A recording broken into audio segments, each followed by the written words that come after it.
Hi, my name's Annie Watson. I'm co-owner of Sheepscot Valley Farm, an organic dairy farm in Whitefield, Maine. Today we're going to be making orange rice pudding. To start, we're going to be taking 1 pound of brown rice, putting that into a steam tray. Level that out a bit. We're going to add 1 quart and 1 pint of water. Make sure you get as much water saturated into the rice as possible. We're going to cover this with tin foil as tightly as possible to make sure no steam escapes. After we've covered the rice with tin foil, we're going to cook it in a convection oven at 325 degrees for 25 minutes. Or if you're cooking it in a conventional oven, it's going to be at 350 for 35 minutes.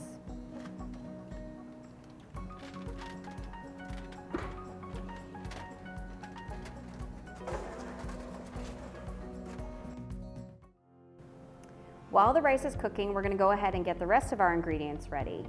We're going to start by zesting 3 tablespoons worth of orange zest.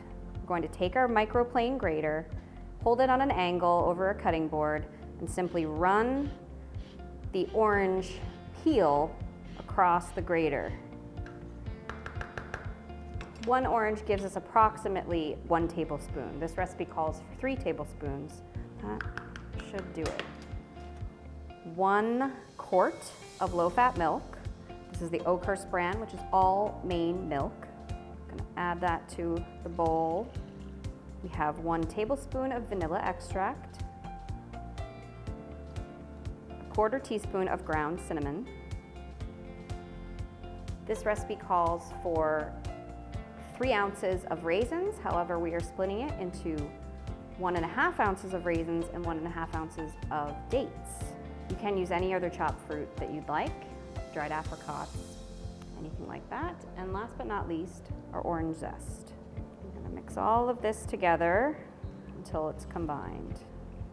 Try to get most of the sugar dissolved. Beware of clumps of the zest. So another substitute for the white sugar would be potentially our Maine maple syrup or some local Maine honey.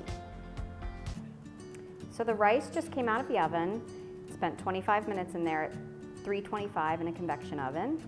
We're going to take our milk mixture, add it right into the rice. Just going to carefully mix this together to disperse the dates and raisins. I'm going to cover this once again with foil. Make sure it's as airtight as possible. Then we're going to put it back in the oven, again at 325 in a convection oven, 350 a conventional oven, for an additional 30 to 35 minutes. So we've just taken the rice pudding out of the oven. Now we're going to let it cool, uncover it, and then we're going to cover it again and put it in the refrigerator for about 2 to 3 hours until it really sets up. This is a yummy dessert. It smells delicious, and it's a great way to use up leftover rice if you have it in your fridge.